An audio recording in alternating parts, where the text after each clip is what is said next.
बाबलू और रोहित बचपन के दोस्त थे। दोनों का गांव एक सुंदर नदी के किनारे बसा था, जहां अक्सर दोनों मिलकर मछली पकड़ने जाया करते थे। नदी के शांत पानी में मछली पकड़ना उन्हें बहुत पसंद था, खासकर जब सूरज ढलने को होता और पानी में सुनहरी किरणें चमकती थी। एक दिन बाबलू और रोहित ने तय किया कि वे नदी के दूसरे छोर पर जाएंगे, जहां उन्होंने सुना था कि बड़ी मछलियां पाई जाती हैं। दोनों अपने अपने जाल और चारे लेकर सुबह सुबह निकल पड़े। रास्ते में वे बातें करते हुए, हंसी मजाक करते हुए चले जा रहे थे। बाबलू ने कहा, रोहित, आज हम कुछ बड़ा पकड़ेंगे। मैंने सुना है कि वहां बहुत बड़ी मछलियां हैं।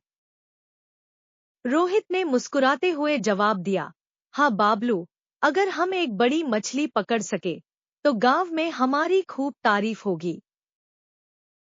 जब वे नदी के दूसरे छोर पर पहुंचे तो उन्होंने देखा कि वहां का नजारा वाकई अद्भुत था।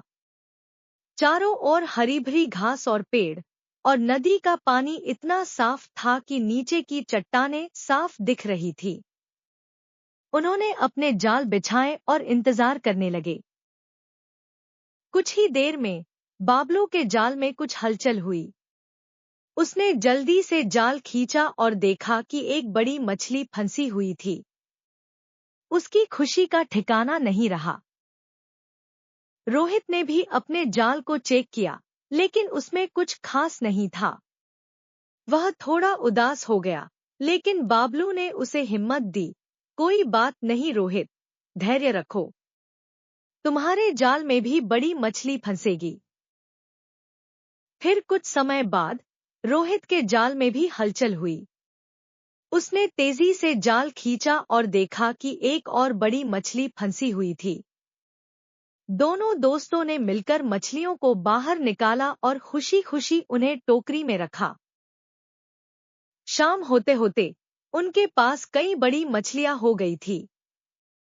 दोनों ने सोचा कि अब गांव लौटना चाहिए।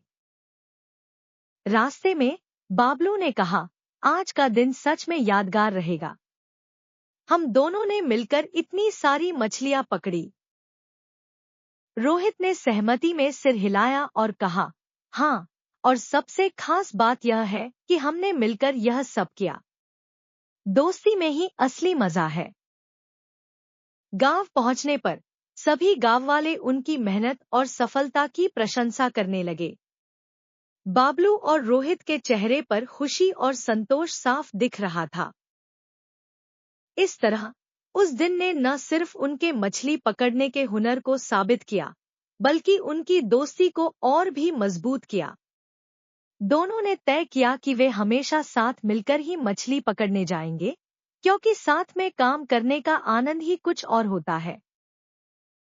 इस कहानी ने गांव के बच्चों को भी प्रेरित किया कि वे भी अपनी दोस्ती को इस तरह से निभाएं और किसी भी काम को मिलजुल कर करें। बाबलू और रोहित की यह मछली पकड़ने की कहानी हमेशा के लिए उनकी यादों में बस गई और उनकी दोस्ती की मिसाल बन गई।